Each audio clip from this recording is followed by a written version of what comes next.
Il a vécu une vie parfaite, une vie de pureté. Et cet appel, allons-nous dire, se fonde sur la nature, même de la création de l'Église dans le monde.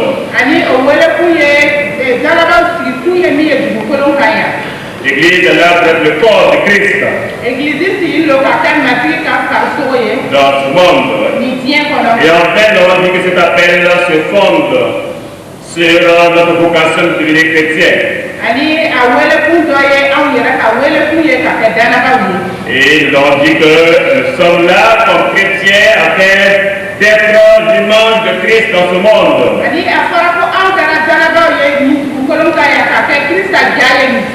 Être chacun pour sa part son ambassadeur.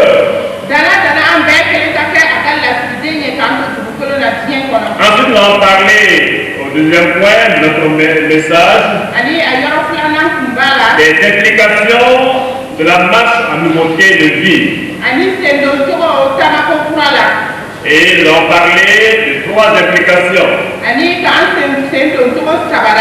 Marcher en nouveauté de vie est fait pour nos chrétiens. Elle est due de demeurer dans le péché. Mais il implique également pour nos chrétiens un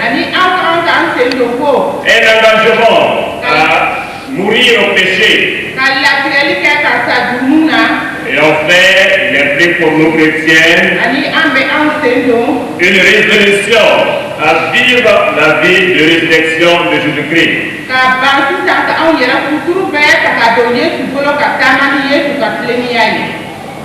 Après avoir parlé donc de l'appel à marcher le monde de vie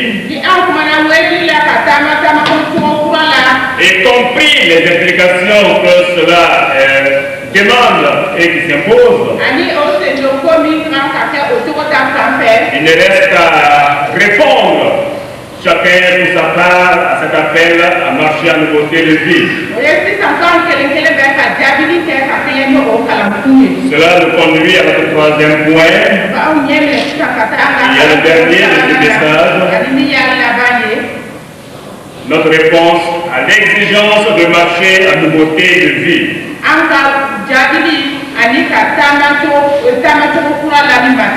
Et nous allons essayer de voir, si possible, encore 4 points sur ce 3e point. Point 4 sous-points. Mais réalisons notre verset clé. Dans Romains 6 au verset 4.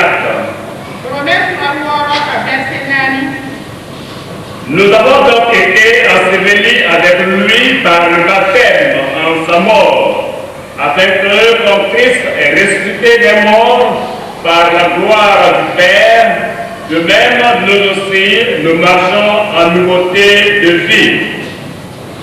Amen.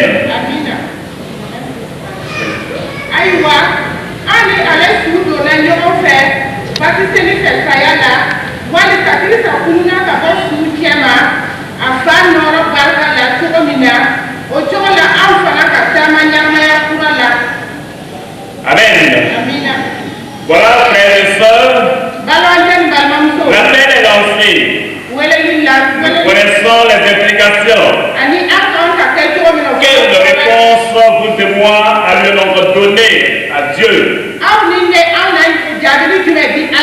à cet appel à marcher à nouveauté de vie?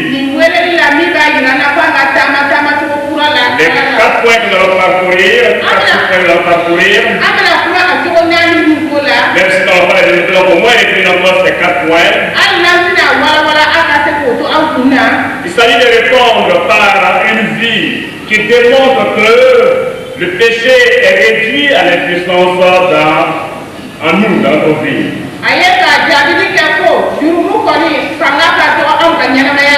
Il s'agit également de répondre par une vie qui démontre que nous marchons et vivons par et pour Jésus-Christ.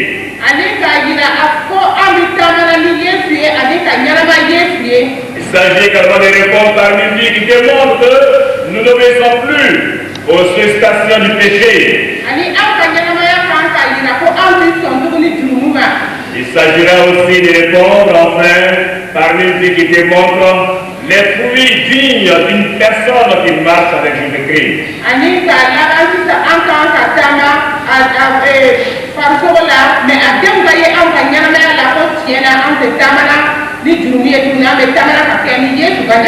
Nous allons faire de notre conclusion qui nous invitons à voir les conséquences de nos choix.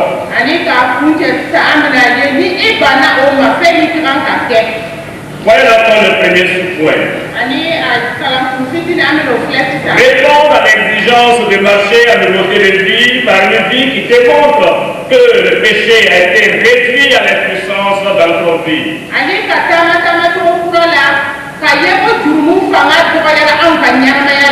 Quand nous lisons les versets 6 et 7 de Romains 6,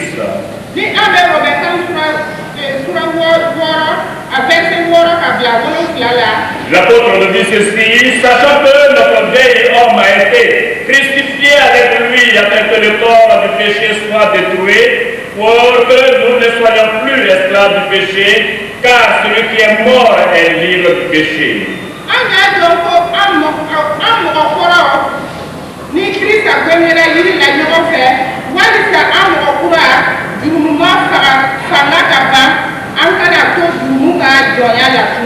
Oui, mes frères et mes sœurs, la marche chrétienne est une action persévérante.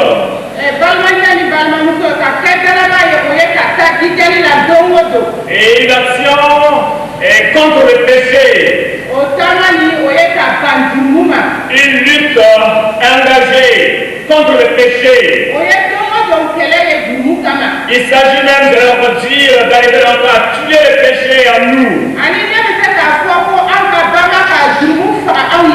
En tout cas, les crimes que Dieu tolère pour les chrétiens, c'est d'arriver à tuer le péché dans notre vie.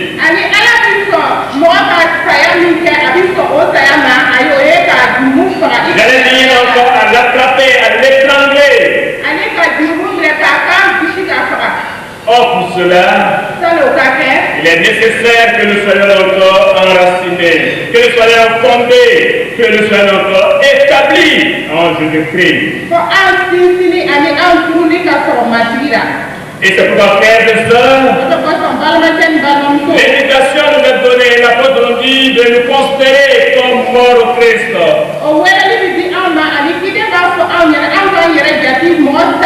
Il dit comme des gens qui ont été crucifiés avec Christ. Oui, Christ est mort. Pourquoi est-ce qu'il est mort? Pourquoi il est crucifié? C'est pour détruire le péché.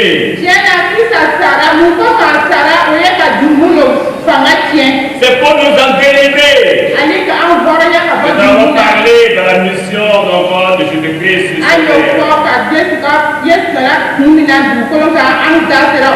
Et c'est pourquoi cet enracinement se réfère à la mort du Christ. Et il doit se poursuivre encore par une lutte contre le péché dans notre vie. Le péché est vaincu dans notre vie. Quand Christ est mort, il est mort pour le péché, pour le détruire, et sa puissance est abolie. Nous ne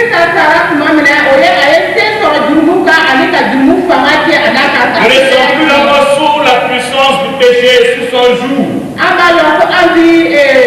Nous ne sommes plus sous la condamnation du péché. Nous ne sommes plus séparés de Dieu. Parce que Christ nous a réconciliés avec son Père. Mais qu'est-ce qu'il reste à faire?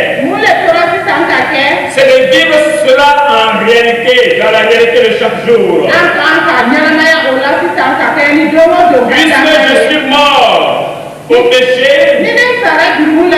alors que je vis comme un véritable mort par rapport au péché.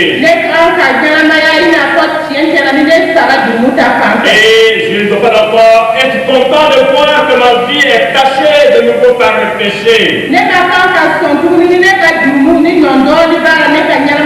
ne dois pas me satisfaire d'une vie chrétienne médiocre. Parce que rechercher la maturité spirituelle, c'est vivre dans la réalité cette puissance de Christ qui a détruit les péchés.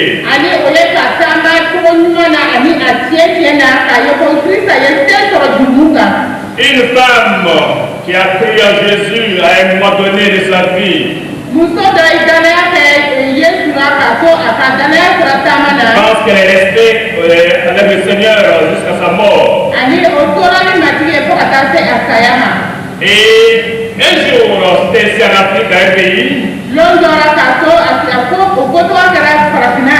cette femme qui était chef, moi la femme du chef du village, pendant que l'on prêchait sur l'évangile et on parlait de Jésus,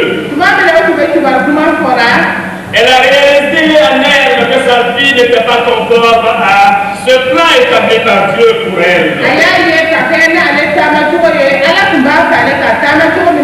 Et en plein message, elle s'est écriée et elle a dit, qui me délivrera? Qui viendra à mon aide? Et elle s'est mise à sangloter, à pleurer. Et elle a parlé encore de sa vie et de ses difficultés. Le prédicateur s'est arrêté, il a laissé l'entendre parler. Parce qu'il voyait que Dieu était en œuvre dans le cœur de cette femme. Et elle a dit, ces filles, vous me connaissez tous comme étant la femme du chef. Vous savez aussi que je vais à l'église depuis 20 ans et que je suis membre de l'Alliance des femmes de prière. Malgré cela, le péché me tient fortement lié.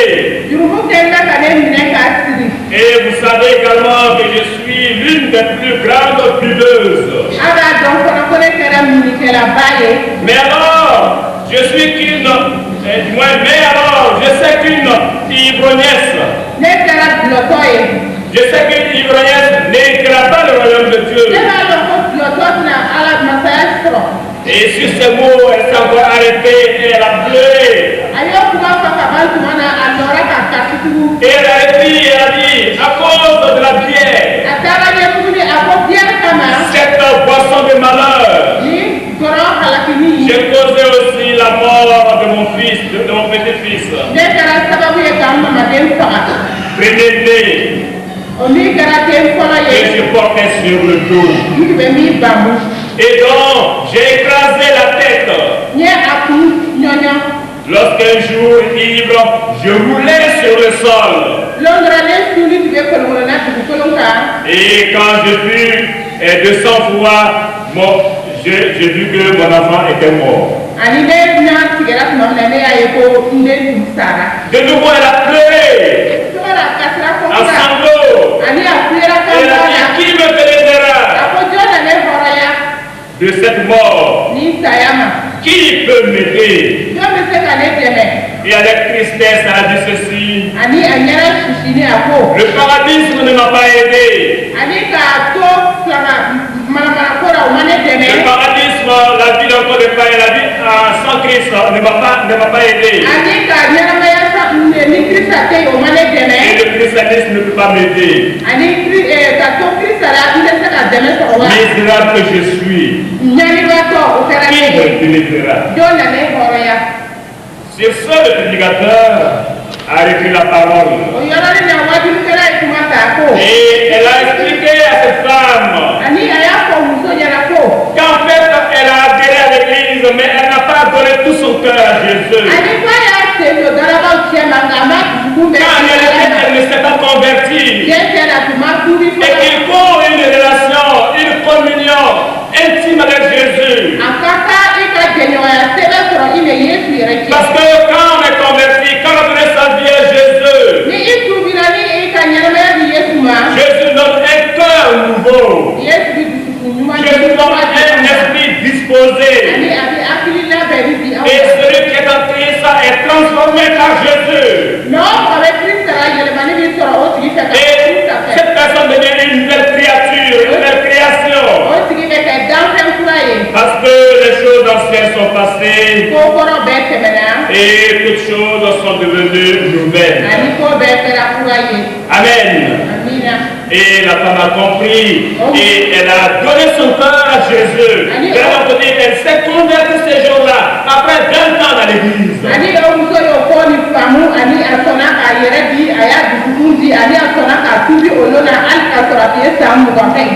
Frères et sœurs, lorsque le péché pèse sur nous et qu'on continue encore à vivre dans le péché, on n'est pas à s'en sortir. Posons-nous la question, est-ce que je me suis réellement converti?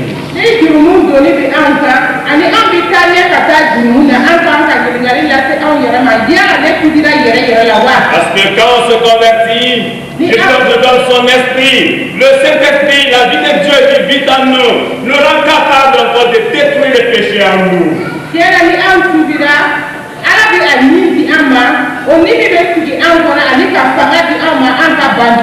Est-ce que plusieurs d'entre nous n'ont pas ce cri de cœur à nous-mêmes vis-à-vis des péchés qui pèsent sur nous?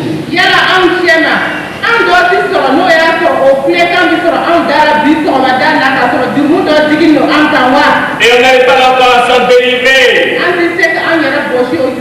Péché d'adultère, je ne sais pas. Péché de vol, je ne sais pas. Péché de mensonge, je ne sais pas. Péché d'orgueil, je ne sais pas. Et tous les péchés que vous connaissez. Et sincèrement, ce cri d'entre doit pouvoir encore sortir de nous. Qui me délivrera? Malheureusement, on fait semblant d'être chrétien. Et on vit un christianisme d'hypocrisie. La réalité est tout autre. Et souvent, le péché que nous vivons, en réalité, encore s'échappe souvent quand on ne se rend compte. Et à ce moment-là, nous sommes souvent confus. On ne se prend en train de boire la bière ou d'encore des liqueurs auxquels on dit non à un moment donné. Et quand un frère arrive et le trouve là, on est gêné. On le voit avec un garçon ou avec une fille quelque part dans un lieu qui n'est pas encore un porte-voyage. Ou avec le mari de quelqu'un d'autre ou la femme de quelqu'un d'autre. Et quand un connaissant nous voit, et il sait que nous sommes chrétiens, on est confus. Ou même on va vers les païens, on défend la parole de Dieu. Comme cet homme dont j'ai entendu parler, qui était marié et qui a vu une jeune fille qui n'était pas dont le papa n'était pas chrétien. Il va vers cet homme-là et dit, je vais marier ta fille, donne-moi ta fille en mariage. Sinon, chrétien lui dit, est-ce que ta religion permet que tu prennes une deuxième femme? Il dit, oui. C'est même écrit dans la Bible. Vous voyez, nous voulons encore forcer la Bible à accepter nos péchés et à les approuver. Non, mes frères et mes sœurs, vivons la réalité de la vie en Christ. En Christ, il y a la force victorieuse. En Christ, il y a donc la force dans son sang. Le même sang qui le sauve est capable encore de le délivrer donc la puissance du péché.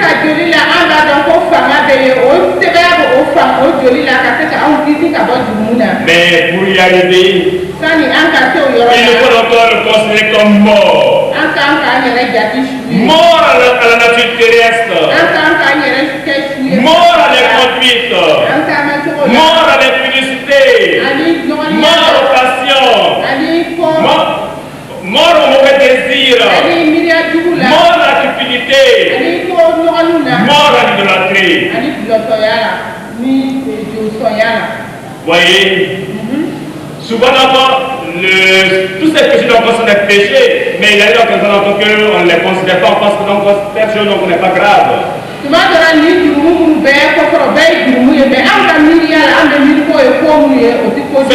pas que nous voyons que les péchés donc d'adultère.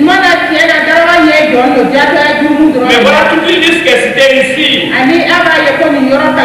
Si vous lisez l'enfant de Colossiens 3, à 9, vous allez voir toute une liste.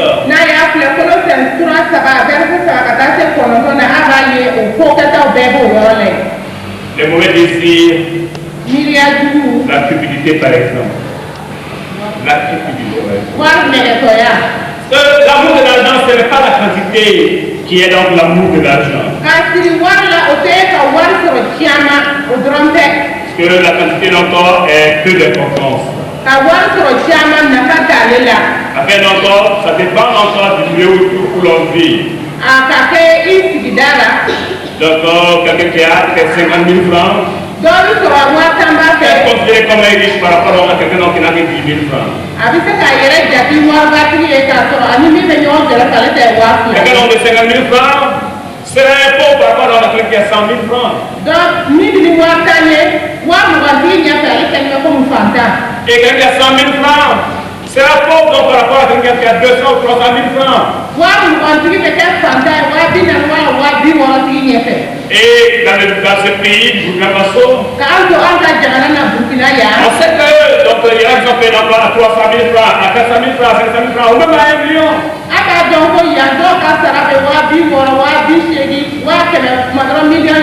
Donc, il n'y a pas qu'ils sont stupides parce que l'enfant ils touchent 500 000 ou 1 million.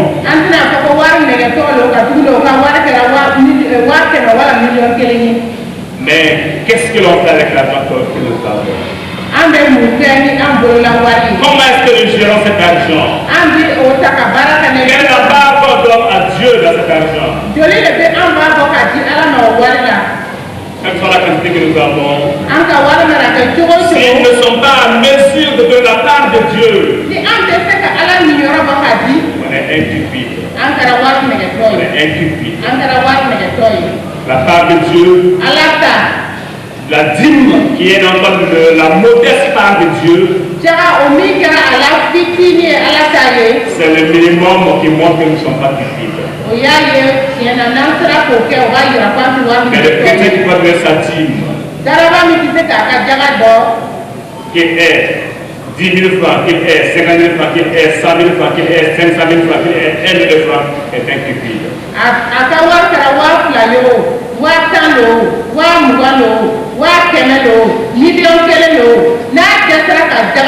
Et tellement qu'on est stupide, souvent même dans la gestion financière de l'église, on devient stupide.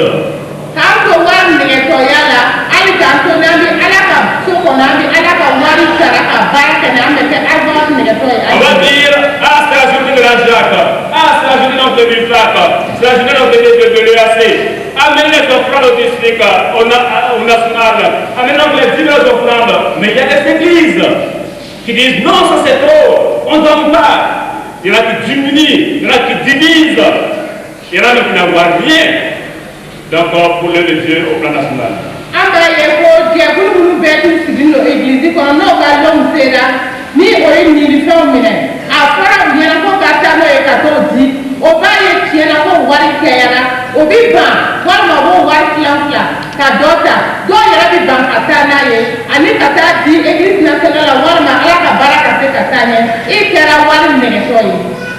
On est voleurs sur l'argent que nous avons.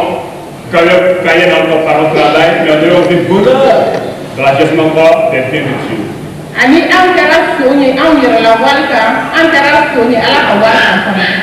M'excusez, je ne pense pas que l'Église fait ça, mais je sais, quand je lis les rapports, quand on va à la réunion, donc même hier on était à la réunion, on a discuté encore, donc il y a des églises qui ne donnent rien, des églises qui ne donnent rien pour toute une journée.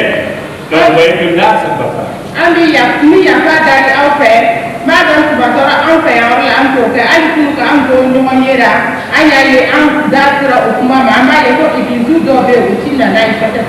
Dans les âgés, on parle.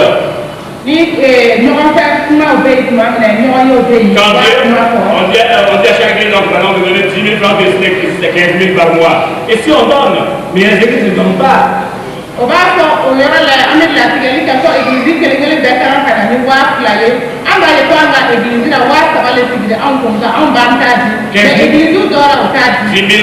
Par mois. C'est trop pour donner ça au district. Donc là c'est une question de cupidité au sein de l'église, donc au sein de la gestion financière de l'église.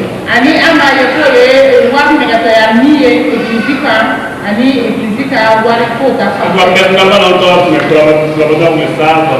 Je dis, s'il y a offrande, s'il y a journée, donc reversez tout, comme c'est décidé. Parce que sinon, retirer les fesses d'un péché, c'est une désobéissance à une décision encore qui a été prise. Ni a fɔra ko an ka da ni wari ye jaro ye wala an ka da ni jaga ni minifɛn bɛɛ ye ne b'a fɔ ɲɛna ko ka taa n'a bɛɛ ye ka tugu ni a banna k'o kɛ o ye jurumu ye. Oui, frères et sœurs, si Christ nous a délivré de cette puissance du péché, si nous sommes morts crucifiés par rapport au péché,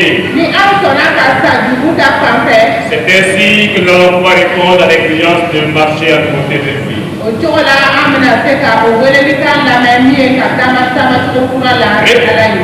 à l'exigence de marcher à côté de lui, c'est démontre également par une vie qui montre que nous marchons et que nous vivons par et pour Jésus-Christ.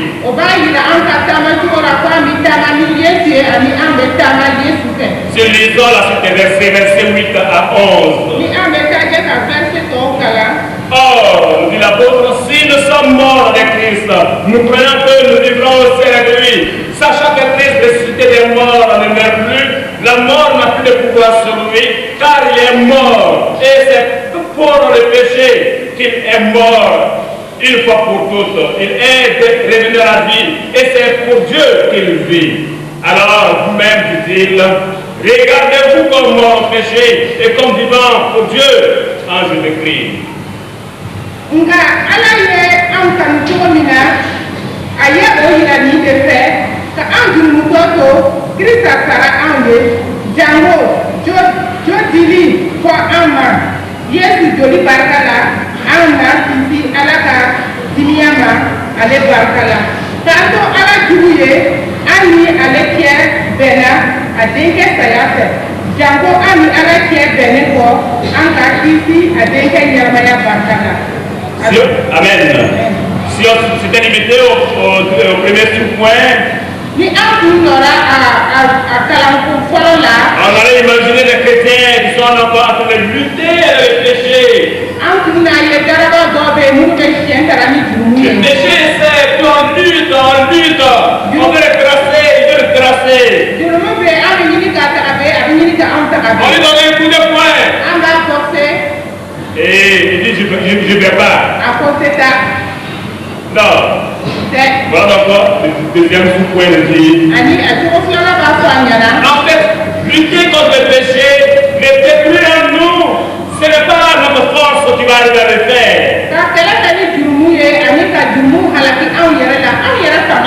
C'est tout simplement encore nous laisser habiter par le Christ et laisser Christ vivre sa vie au travers de nous.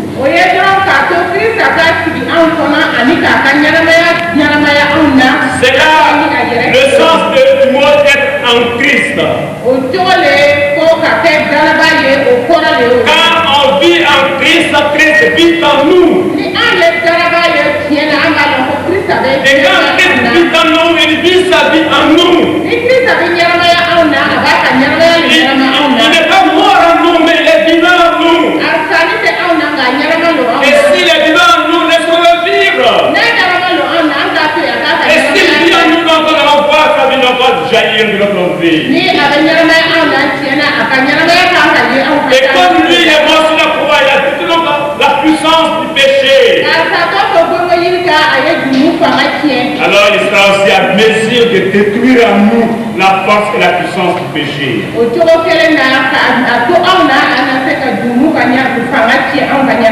Oui, mes frères et mes sœurs, c'est dans ce sens-là à nous considérer comme morts au péché, mais comme vivants en Christ.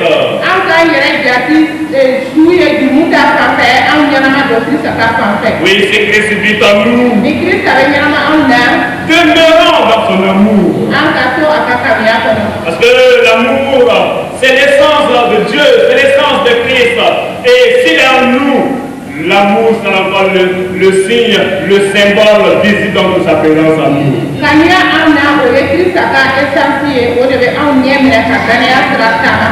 Ah oui, essence, ça veut dire que si on enlève encore l'amour, il n'y a pas dans Christ. Si on enlève l'amour de Dieu, il n'y a pas Dieu. C'est l'essentiel de Dieu, l'amour.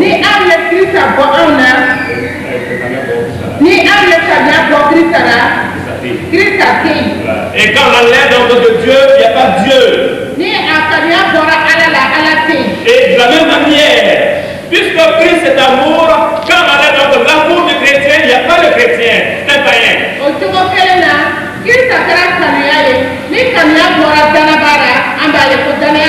Donc, et quand il n'y a pas d'amour dans les chrétiens, donc ça dit qu'on n'est pas encore converti. Donc quand on met la haine, c'est qu'on n'a pas converti. Quand vous n'avez pas maintenant, c'est qu'on n'est pas converti. Oui, mes frères et mes soeurs, ça me fait penser à ces chefs de l'État, et à ces chefs de l'État, Nelson Mandela, dans la radio témoignage.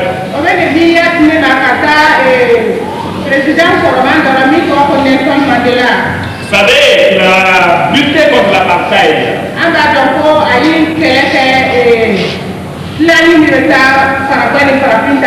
Et il a été mis en prison.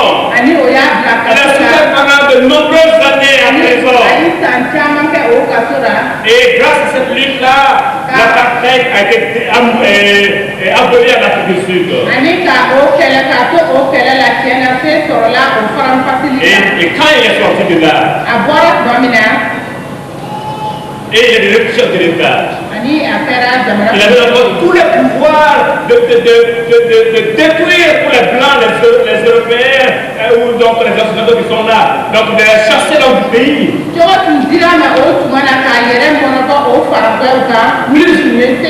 Plusieurs pensaient qu'il allait se venger. Non, il n'a pas fait. Pourquoi il n'a pas fait? Parce que Nelson Mandela, le frère Nelson Mandela, a eu déjà à son enfance une éducation chrétienne solide sur la foi, sur Jésus, sur l'amour, sur le pardon. Et ça s'est resté imprégné à lui. Et c'est pourquoi il ne s'est pas vengé, même quand il est en chef d'État.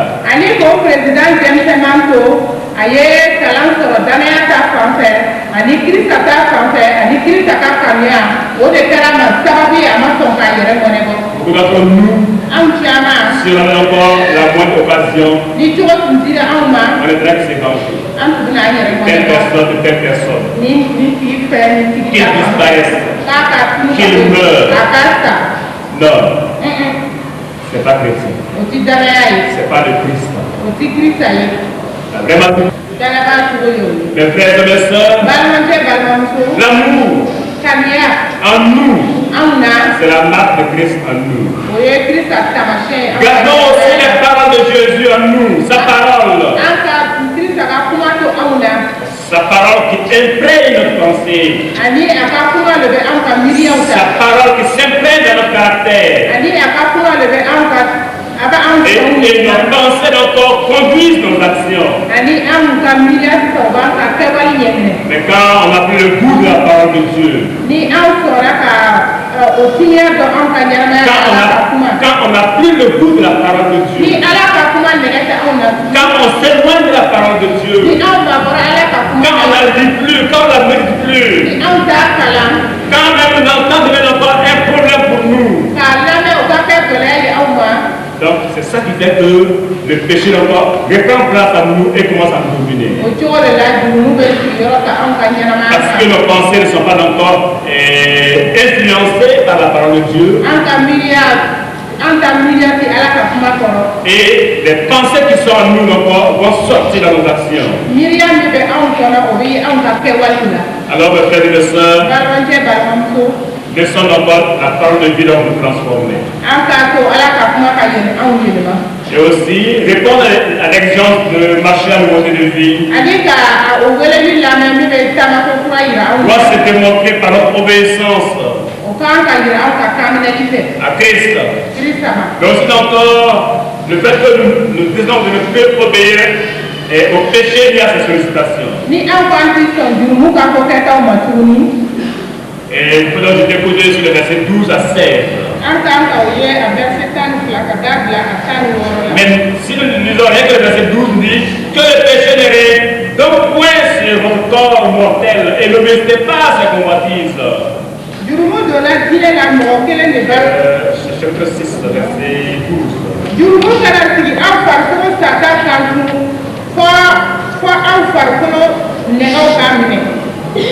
Donc vous voyez, et il dit encore de ne pas livrer nos membres au péché. Mes frères et mes sœurs, marcher à l'eau de vie, c'est répondre à cette exigence de dire je ne vais pas encore répondre à ces sollicitations du péché.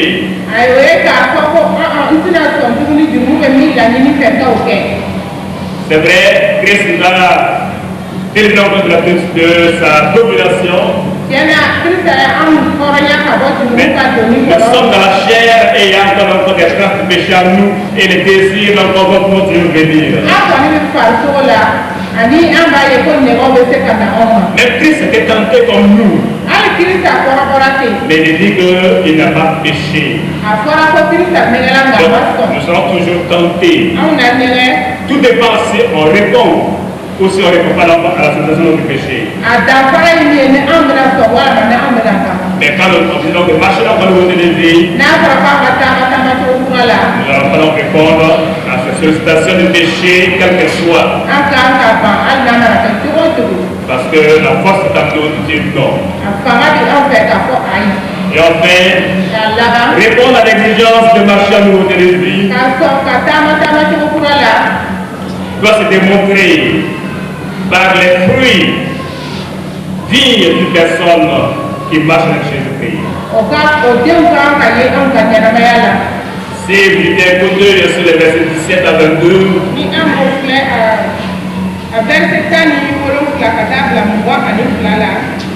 donc on peut voir là donc, cette interpellation. Mais grâce soit rendue à Dieu de ce que, après avoir été esclaves du péché, vous avez obéi de cœur à la règle de doctrine dans laquelle vous avez été instruits.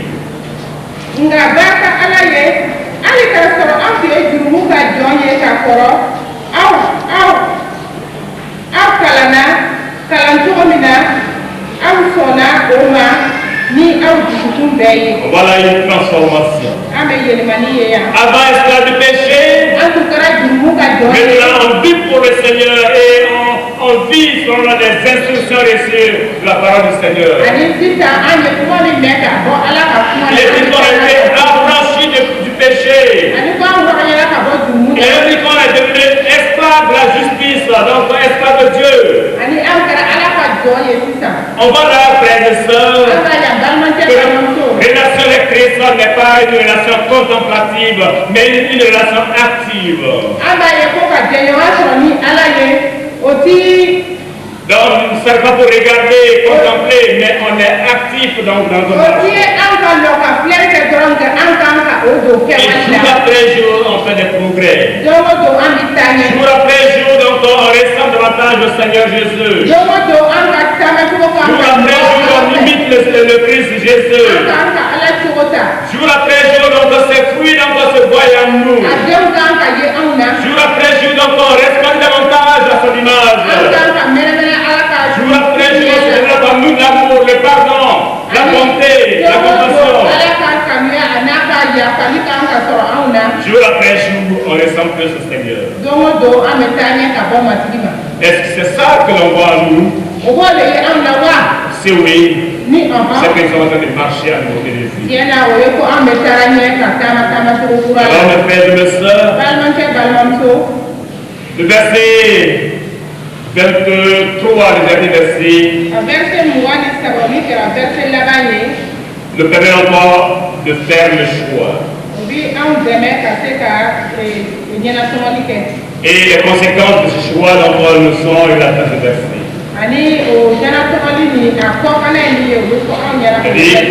Car le salaire du péché, c'est la mort, mais le don gratuit de Dieu, c'est la vie éternelle en Jésus-Christ.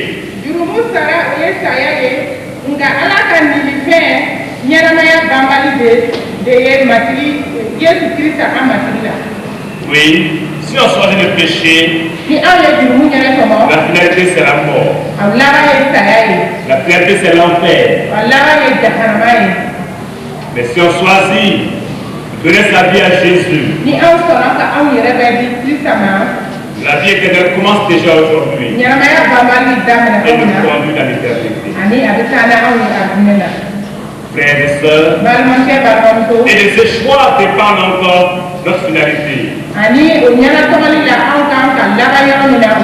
C'est pourquoi ressemblons à celui que l'on choisit. Qui est-ce que l'on choisit? Est-ce le Christ Jésus? Ressemblons à lui. Est-ce que c'est le diable? Naturellement, on pense que le diable va lui ressembler. Mais en tout cas, c'est à l'œuvre pour nous dire Jésus-Christ qu'on les connaîtra. C'est pourquoi nous devons répondre à l'appel de Dieu. Bien fait d'abord de répondre à cet appel de Dieu. Marcher en nouveauté de vie.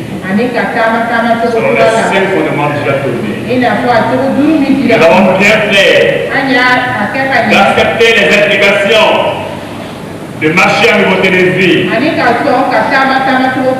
les 3 implications que nous avons dit. Nous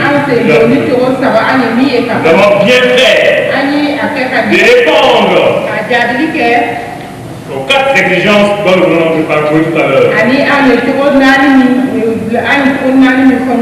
C'est-à-dire par une vie qui démontre que le péché a été réduit à l'impuissance en nous. C'est-à-dire par une vie qui démontre que nous marchons et vivons avec et pour Jésus-Christ. C'est-à-dire par une vie qui démontre que nous ne laissons plus aux sollicitations du péché.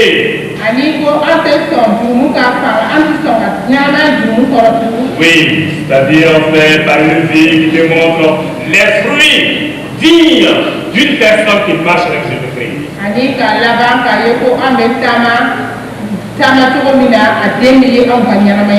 C'est ça, marcher dans votre vie. Et les implications pour le chrétien aujourd'hui. C'est bien possible de vivre un chrétien dans notre siècle. Parce que le Christ n'a pas changé. Sa puissance est toujours là. Son esprit est à notre disposition. Que Dieu nous bénisse.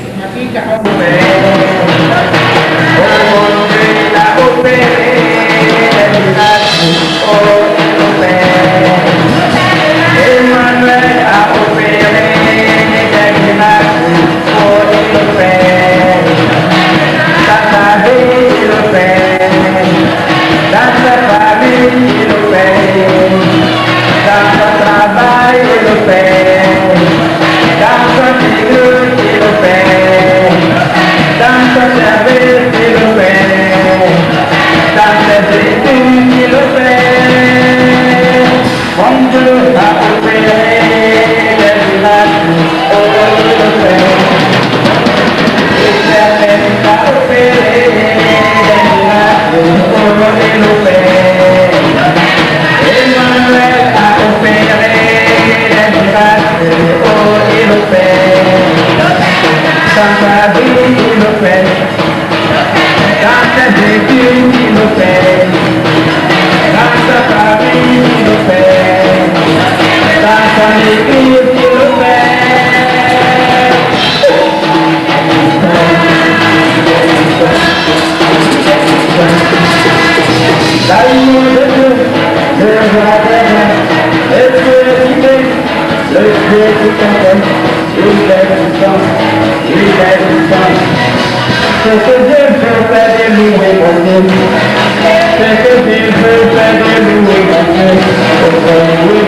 Thank you.